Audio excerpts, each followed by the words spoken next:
much fun in Natchitoches. To give up 51 points is not very good for a football team. I don't know if I've seen a game go out of hand as quickly as that one did, with fumbling the first snap from scrimmage and then them recovering an onside kick on the next play, but we held them to a field goal. It's 10-0. I felt like our sideline was still good. It was, not a bad deal. 10 points were good. And then on their next possession, on their second down play, they hit an 82-yard run for a touchdown. We missed a tackle. And then on our next possession, we throw an interception. And it just seemed to be one thing right after another. We need to be able to handle adversity better. I try to remind the kids at the Texas State game 2 years ago, we were down by 24 with 8 minutes to go in the game and came back and won the football game. That as long as there's time on the clock, we need to keep playing. I felt like,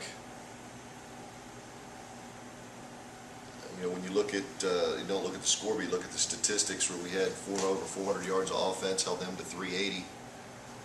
But the special team units, especially our kickoff coverage, put us in some bad spots, gave up a long touchdown. We just have to play better in those units. We've got a lot of young guys on that. I think we had 6 freshmen on our kickoff team, and those guys have to respond. And Coach Pivito and his team and his staff have done a good job. They've got a good football team. Their safety, number 2, Jamal White, as far as I'm concerned, dominated the game. Had 2 interceptions, forced a fumble, was the one that recovered the onside kick, and had numerous big hits, big tackles, and kind of set the tempo for them. So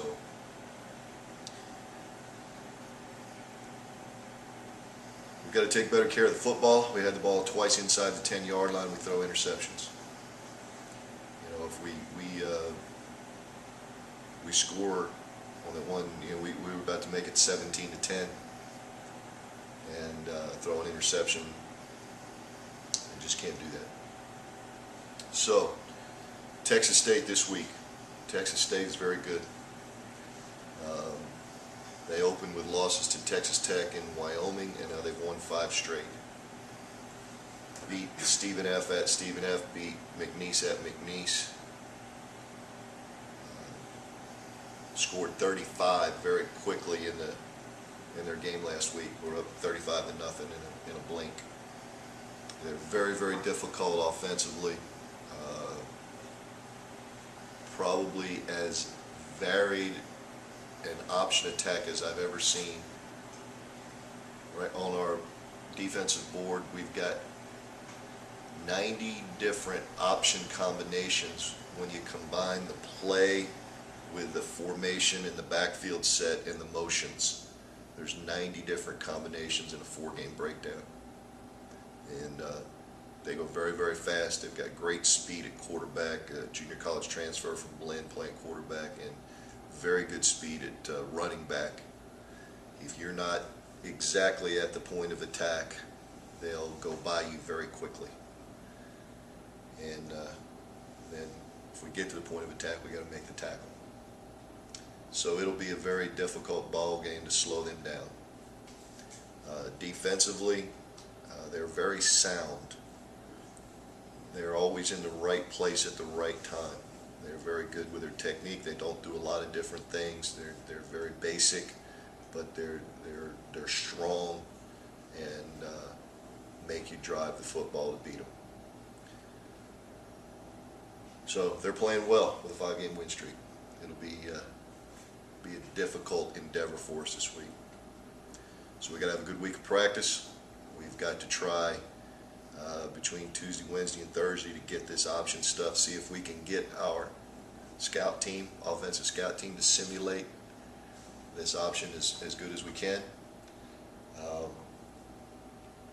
Talking to one of the other head coaches in the league that that played against them. He made the statement to me that it took them an entire half to get the speed of their option.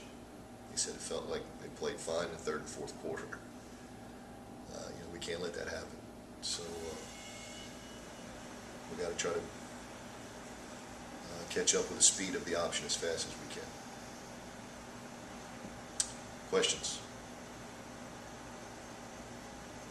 Your turnovers last week, I don't know if there's any such thing as a good turnover, but sometimes the other team gets credit. What happened on those? Were they,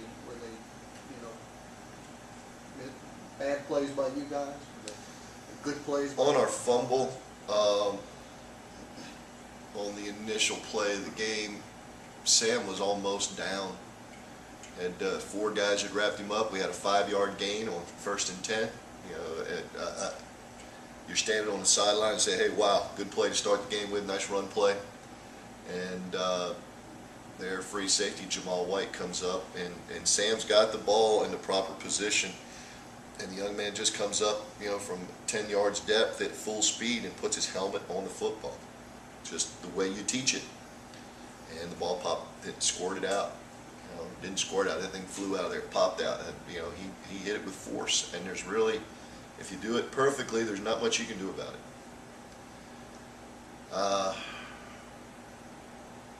2 of our interceptions were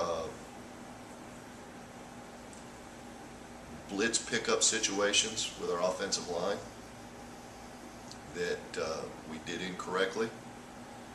They had blitzers in Brian's face before the play developed, and Brian threw the ball into coverage instead of throwing it away.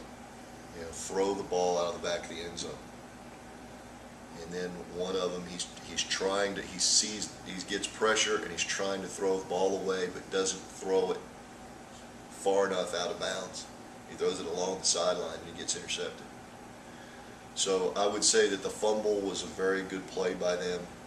The interceptions were all preventable.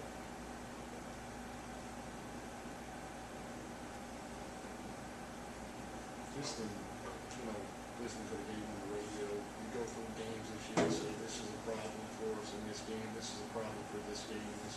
It seemed like everything that has plagued you guys this year, both sides of the ball, just kind of came together in one game. That was just my sense of it. I don't know if you felt the same way.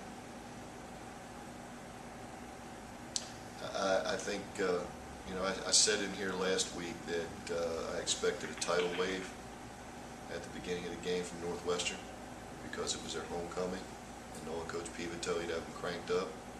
I felt like we had good enthusiasm, we had a good trip, good enthusiasm in the locker room before the game. I felt like we were ready to play. And there was a tidal wave. Their free safety makes a play, and on that onside kick, I have stood in 28 years of coaching and watched probably 10,000 attempts at that specific kick. Beat it in the ground, pop up, come down in 12 yards on the sideline perfectly. I don't think I've ever seen a more perfect execution of that kick. And so 2 very good plays by Northwestern State puts us down 10-0. And we come out, we move the football, and we get a penalty, and then we miss a tackle. The penalties and the missed tackles, as I talked to the team the other day in our team meeting on Sunday, the penalties and the missed tackles and the turnovers, those 3 things, you're not going to win football games doing those things. And we talk about them. We do drills to prevent those things. We punish when they happen. We address them verbally, we address them physically, we address them every way you can. Northwestern had some playmakers make plays, and we had some guys not, make plays in the other direction, in the negative mode. So, all these things you've talked about and addressed and all that, and they still happen. How do you maintain confidence in your own ability to get this thing changed around, considering that every week you're hitting it, every week you're coaching it, and every week the same things are happening?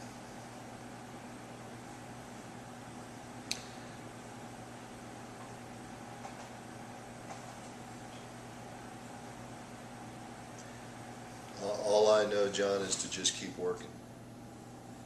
You know, that's all I know. Just, you know, you gotta,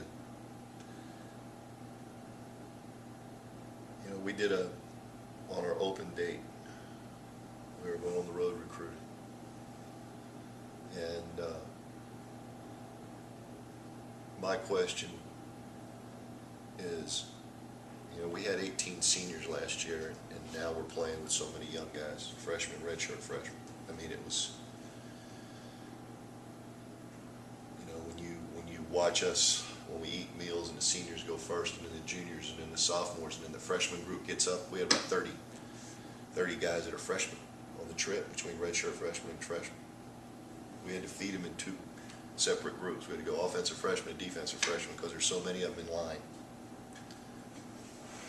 And so I asked myself, why do we go seniors to freshmen? Where is that middle group, the guys we ought to be playing with? So I took out our signing lists from the last 4 years and sat there and read through those lists with my staff. And there's 30 guys that aren't here. And why are they not here? And you go through and you list the reason for each one of them. A bunch of them, there's the academics. A majority. Would it be a different game if we were using Kendrick Jackson and Devin Jones and Aaron Harris at linebacker? Yeah. So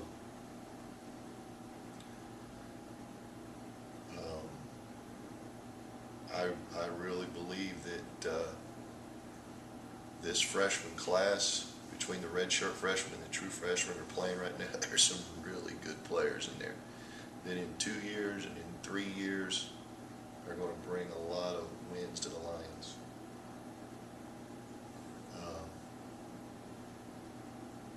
You know, of our senior class right now, there's 10 guys in the senior group, and I think 7 of them are actually playing. And you look at who we're playing against, that's not a very good, you know, that's not very good. And I guarantee you my coaching staff is working their hearts out.